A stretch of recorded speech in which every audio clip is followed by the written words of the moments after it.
Sok szeretettel üdvözlök mindenkit itt az MBFN Investors YouTube csatornáján. Az én nevem Mák Benedek Ferenc, az MBFN Investors alapítója, és a mai videóban meg fogjuk nézni a piac legfrissebb híreit, legfrissebb adatait, információit, átadok neked mindent arról, amit tudnod kell most a kriptovaluta piac jelenlegi helyzetéről, és hogy szerintem hová tart a piac, fogunk-e még emelkedni, vagy itt van-e a medvepiac, vagy stb. Úgyhogy a mai videóban ezeket fogjuk megnézni. És igen, ma nem a szokványos háttérrel fogok bejelentkezni, ugyanis itt vagyok kint Egyiptomban most jelen pillanatban egy hétig, úgyhogy ahogy tudom, csinálom a videókat, a weboldal, a honlapunk az mindig frissítve van, mindig a legfrissebb híreket, információkat, adatokat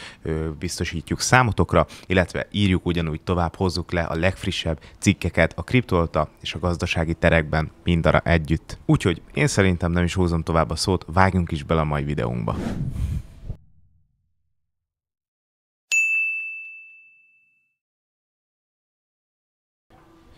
Viszont most sajnos nem fogom tudni váltogatni a képeket, ugyanis nem 2 monitorral vagyok, de attól még megpróbálom átadni a videó lényegét. Na, először is itt vagyunk ugye a saját fejlesztésű platformunkon, az MBFN Investorson. Mindig itt kezdem a videókat, illetve az elemzéseim kb. 80%-ához ezt a platformot használom. Ez a saját fejlesztésű kriptovaluta elemző portálunk, ami már több mint 30 elemzőeszközzel büszkélkedik, és fejlesztjük már a VIP részt is, úgyhogy hamarosan hatalmas bejelentkezések jönnek, meg is találhatjátok az elemző eszközeinket, illetve hogyha még regisztráltok, akkor egy prémium VIP hírlevélben is regisztráltok, amivel minden egyes héten a legfrissebb kriptovaluta adatokat, illetve gazdasági adatokat küldjük el nektek e-mailes hírlevél formájában. Ezt egyébként ma már reggel 8-kor ki is küldtem az összes feliratkozónk számára. Na de nem húzom tovább a szót, vágjunk is bele a videóba. A videókat mindig a Bitcoin Spot ETF adataival szoktam kezdeni, ugyanis ez egy tök jó rálátást ad arra, hogy jelen pillanatban mi történik a kriptovaluta piacon,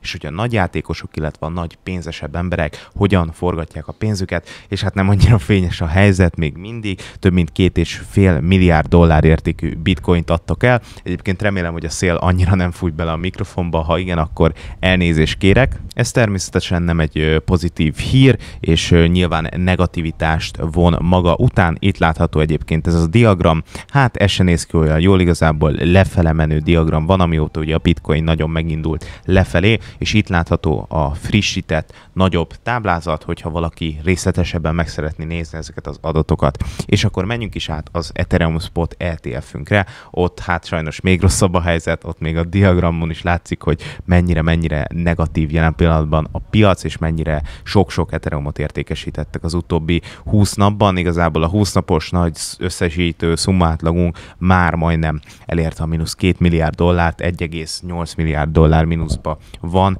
az Ethereum ETF. Jelenleg ennyit értékesítettek az Ethereum ETF-ből. Itt van erről szintén a hosszabb összesítő táblázat is, úgyhogy ezt is megtalálod a weboldalunkon, természetesen link a leírásba. Mindenképpen nézd meg, tök ingyenes, és még regisztrálnod se kell. És akkor ugorjunk is át a hírportálunkra. Itt minden egyes nap friss cikkeket hozunk le, illetve a legfrissebb híreket és információkat biztosítjuk számotokra teljes mértékben ingyen. Az összes hír a Bloomberg adatától származik, tehát megbízható adatokkal dolgozunk, megbízható forrásokból informálódunk, és informálunk titeket is. És tegnap lehoztunk egy cikket, hogy a BlackRocknak elindult egy ilyen tokenizált alapja, és már fedezetként használható, a Binance-en indult el ez egyébként.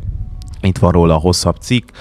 mindenféleképpen olvassátok el. Szerintem egy tök érdekes cikk, vagy igazából el se kell olvasnotok, az AI botunkkal már meg is tudjátok hallgatni a teljes cikket, vagy akár csak az összefoglalót is, és fel is tudjátok gyorsítani, úgyhogy fél perc alatt tudjátok magatokat informálni a legfrissebb hírekről, vagy csak simán elolvassátok az összegzést. Igazából ez arról szól, hogy az egész kriptovaluta piac egy ilyen új tokenizált formába lép be, és most már a Wall Street is ezt elkezdte. Nézzük például a JP Morgan-t, erről is kiadtunk nemrég egyébként egy cikket, hogy a JP Coin elindul ugye a JP Morgan felhasználói számára. Itt van a cikk erről is, és hogy mennyire átmozdult ez a Wall Street is, mennyire mozog a kriptopiac felé, tehát félreértés ne essék, attól még, hogy ilyen negatív a piac, és az utóbbi időszakban én is negatívan álltam hozzá, és eladtam a kriptovaluta befektetéseimet, attól függetlenül az nem jelenti azt, hogy én már nem hiszem hiszek a kriptoba, ez nem így van. Én nagyon is hiszek a kriptoba, hiszek a kripto jövőjébe, és még mindig úgy gondolom, hogy a bitcoin és maga a kriptovaluta lánc egy teljes mértékben új forradalmat hoz, és von maga után, úgyhogy ettől még nem változott semmi a hosszú távú befektetéseimet illetően, illetve azt is már megemlítettem, hogy én már fél éve minden egyes héten $20 értékben, tudom, nem egy ördöngös nagy összeg, de $20 értékben mindig vásárolok bitcoint, ez egy hosszú távú DCA stratégia, és biztos vagyok benne, hogy nagyon meg fog térülni majd nekem 10-20-30 év múlva ez a befektetési döntésem. Ez persze nem befektetési tanácsadás, csak mondtam, hogy attól függetlenül ez még nem változtat semmit. Kiadtunk még egy cikket, hogy mélyül a bitcoin medvepiac, egy $870 millió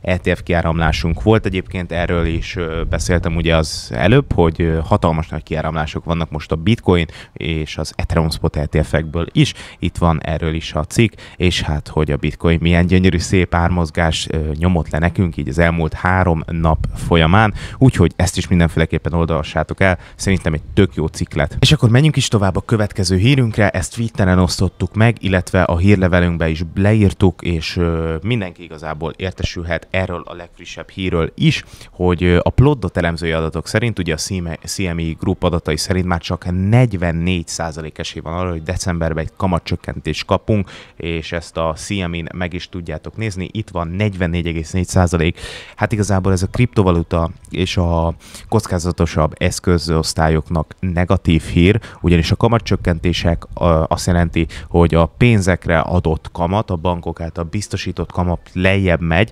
és ezáltal ugye nem befektetik az emberek a pénzüket, mert nem jó kamatozással tudják ezt megtenni, hanem inkább kicsit kockáztatnak és befektetik például a részvénypiacba, ahonnan simán átforoghat a kriptopiacba, tehát a kockázatosabb eszközosztályokba. Viszont, hogyha ugye a kamatcsökkentések megszűnnek, amik főképpen felhajtották a bitcoint az elmúlt évek során, akkor ez egy probléma lehet hosszú távon számunkra, és ez mindenféleképpen nagyon fontos figyelni. Viszont a gazdaság szempontjából meg jót jelent, mert egyébként a kamatcsökkentések azt jelentik, hogy a gazdaság nem jól teljesít, és valami probléma van a gazdaságban, és ezek a kamatcsökkentések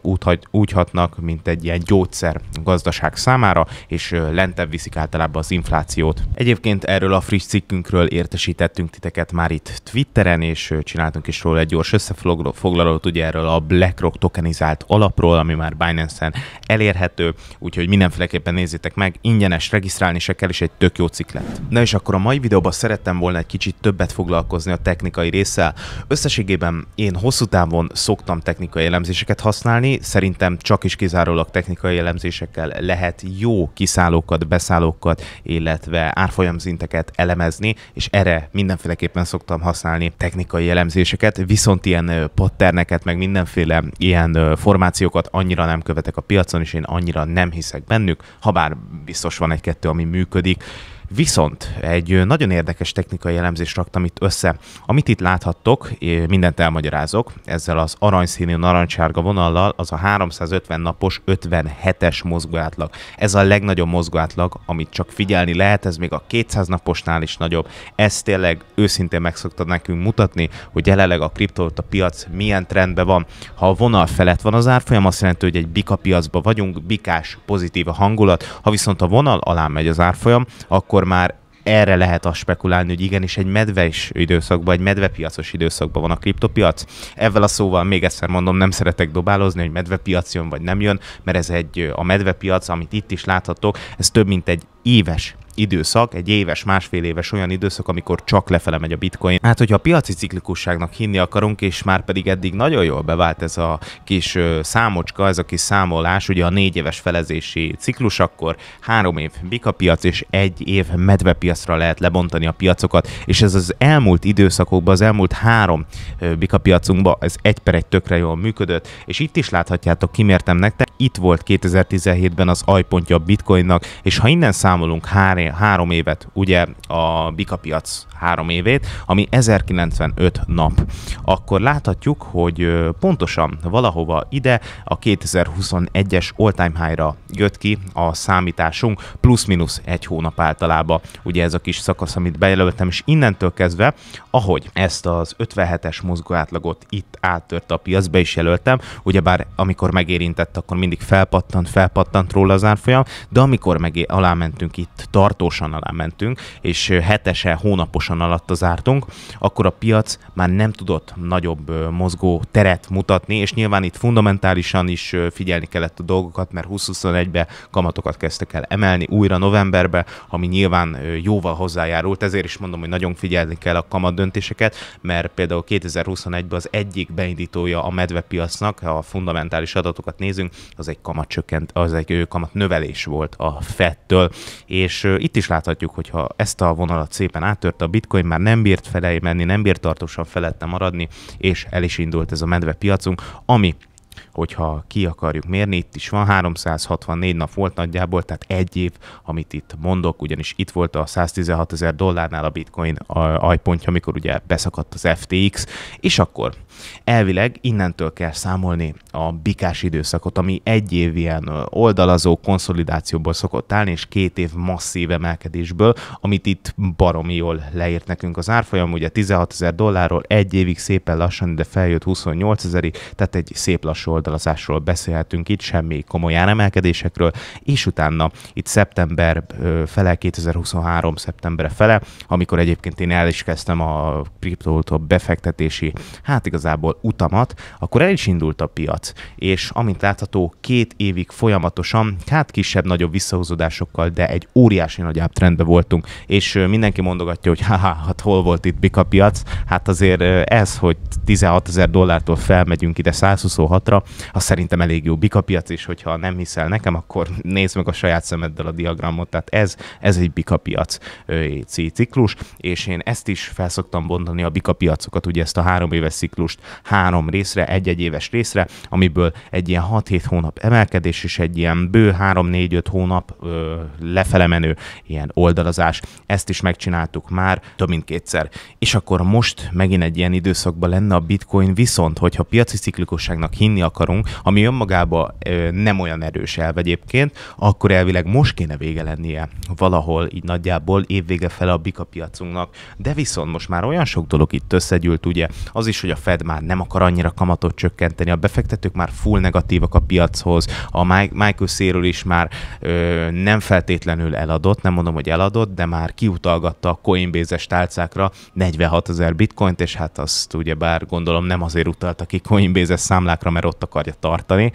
szerintem legalábbis, és most már ez a technikai részünk is megtört, ugyanis ha megnézzük itt ezt a 57-es mozgóátlagot, most már azért eléggé masszívan, most már 5 napja alatta vagyunk ez alatt a mozgóátlag alatt, és már lassan alatta is fogunk zárni egy hetesen.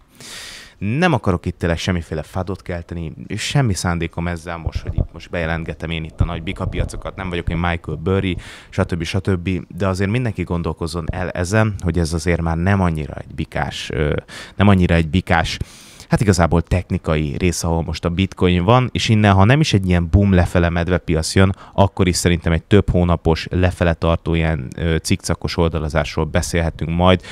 Lehet, hogy tévedek, lehet, hogy most ez a legnagyobb megviccelés a piacon, a mostani piacon, de hogy és akkor most innen egy ilyen óriási nagy felpattanás lesz. Benne van, lehet, de most már a 2 éves hatalmas nagy trendvonalunkat, ami eddig mindig, itt ki is jelöltem nektek ilyen pontokkal, mindig megfogta a bitcoin árfolyamát, vagy ha nem is, akkor erről az 57-es mozgátragról mindig felpattant a bitcoin, és tartósan nem bírt alatta zárni. Viszont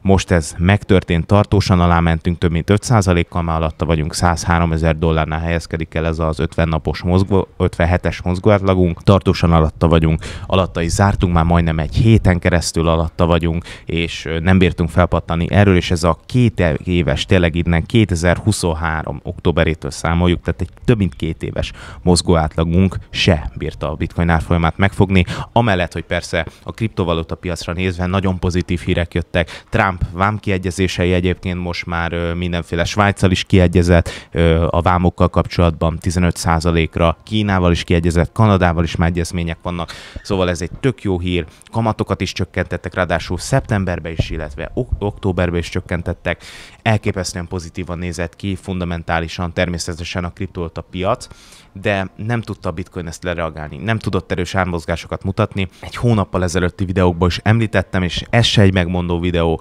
hogy hogyha erre nem reagál pozitívan az árfolyam, és $102,000 alá megy a Bitcoin, onnantól kezdve én már elkezdem eladni a befektetéseimet, és így is tettem, eladtam mind a Liquid, Ethereum, illetve a Bitcoin befektetéseimet is, $102,000, $3,800 Ethereum árfolyamon, és úgy néz ki, hogy egyelőre ez bejövősnek bizonyult számomra. Még egyszer mondom, nem biztos. Lehet, hogy tényleg nem fog innentől kezdve már lemenni a piac, és akkor innen gyorsan fölpattanunk, de mind technikai, mind pedig most már fundamentális alapon is kezd szétcsúszni a lábunk alól a piac, és igenis már 2 éve, tényleg csak nézzünk rá a diagramra, már több mint 2 éve csak felfele menő trendben vagyunk, 1-2 hónapos visszaesésekkel. Ha ez nem egy bika piac volt, akkor nem tudom, hogy mi, és hogyha hiszünk a 4 éves felezési ciklusoknak, a fundamentális adatoknak, illetve a technikai elemzéseknek is, akkor ez mind arra következtet minket, hogy rosszabb időszakok következhetnek a kriptovaluta piac történelmében. Illetve még a videó végére hoztam ezt a kis táblázatot, amit mindig szoktam általában mutatni, ezt a CoinGlass-on mindenki megtalálhatja, ezt a Bitcoinnak a havi igazából történelembeli teljesítményeit, és ugyebár ezt is nagyon sokszor említgettem, hogy mikor szeptemberben pozitívan zárt a piac, akkor általában egy nagyon jó Q4-nek kellene, hogy jönnie, tehát egy szép nagy emelkedéseknek. Ez így volt 2015-ben, 16-ban, 2023-ban, 24-ben is, és most 25-ben is pozitívba zárt szeptember, viszont az október se, ami a legpozitívabb hónap a Bitcoinba történelmébe, és most már a november is borzasztóan rosszul teljesít, és amint látható, 7 évvel ezelőtt zárt utoljára pirosba, október akkor is ilyen 3% környékén, és akkor hát egy ilyen szép novemberünk, ilyen szép decemberünk és egy ilyen szép január követte. Ez nyilván nem biztos, hogy 100%-osan működik, ezt is sokszor mondtam már nektek, ugyanis például itt szeptemberben is pozitívat kaptunk, és elvileg egy jó Q4-nek kellett volna jönnie, de ez nem történt meg, úgyhogy még egyszer mondom, ez nem készpénz, illetve lehet, hogy a Q1-be ugye a sok token generation eventnek köszönhetően, illetve hogyha a Fed kicsit változtat a kamatpolitikáján, és megint elkezd kamatokat vágogatni, akkor simán lehet, hogy egy jó, pozitív fundamentummal és nagy kriptovaluta piacos igazából médiával, hírnével, ugyebár felpattalhat a piac nyilván rövid távon, úgyhogy ezt se zárom még ki. Na de, összességében igazából ennyit szerettem volna a mai videóban átadni nektek. Tényleg ez nem egy ijesztgetős videó akart volna lenni, ez semmiféleképpen nem akart egy ilyen fadolós medvepiac bejelentős videó lenni, én csak szimplán átadtam az én saját véleményemet, és akkor, hogy az én véleményemről is beszéljek egy picit, én személy szerint most egy medvés időszakot látok magunk előtt, még egyszer mondom, lehet nem lesz igazam, és én ugyebár el is adtam a befektetéseim nagy részét, maradt még 1-2 NFT-m, hogy legyen azért kitettségem a kriptopiacban, és azoktól nem is akarok nagyon megválni, hosszú távra vettem őket, és tök jó airdrop lehetőségekben, illetve olyan csoportokba vettek részt, ahol másképp igazából, ha nem lenne meg ez az NFT, akkor ezt nem tehetném meg, úgyhogy én azokat az NFT-imet, például a Lil Pudgy-t, meg a Sepisil NFT-ket, azokat megtartottam. Hogyha mínusz, akkor mínusz, ez van, igazából vállalni kell érte a felelősséget, de a likvid befektetéseimet értékesítettem, és én mindenféleképpen kicsit negatívabb időszakra számítok a kriptopiacon. Na de én eleget beszéltem igazából, írd le inkább te a saját véleményedet. Te mit gondolsz a kriptovaluta piacról? Valamit rosszul mondtam-e, valamit kihagytam-e, elsiklottam-e valami felett, vagy összességében egyetértesz-e az én véleményemmel? Ha igen, mindenféleképpen dobj egy lájkot és iratkozz fel, ugyanis minden egyes nap készülünk neked ilyen friss videókkal, és mindenféleképpen nézd meg a weboldalunkat, teljes mértékben ingyen van, és olyan ingyenes információkhoz, adatokhoz, elemző eszközökhöz, és napi hírekhez, cikkekhez, hírlevélhez jutsz hozzá, ami Magyarországon ingyenesen tényleg nem érhető el semmelyik másik platformon sem, úgyhogy mindenféleképpen ezt szerintem nem érdemes kihagyni, illetve készítettünk a weboldalunkon egy csomó-csomó új elemzést is, és most vasárnap is készítek nektek egy új elemzést, pontosan ezzel a medvepiacos helyzettel kapcsolatban, úgyhogy ha azokat is el akarjátok olvasni, ezek 9-10 oldalas PDF dokumentumok, ahol mindenre is, és tényleg mindenre is kitérünk, a technikai, a fundamentális adatoktól kezdve a hírektől, minden információról szól lesz, és ott is összefoglalom az én személyes véleményemet számotokra. Nos, köszönöm szépen, hogy végignézted ezt a videót, és hogyha érdekesnek találtad, akkor mindenféleképpen kövess be minket. A következő videóban pedig majd találkozunk, addig is vigyázzatok magatokra, és sikeres befektetést és kereskedést kívánok mindenkinek. Sziasztok!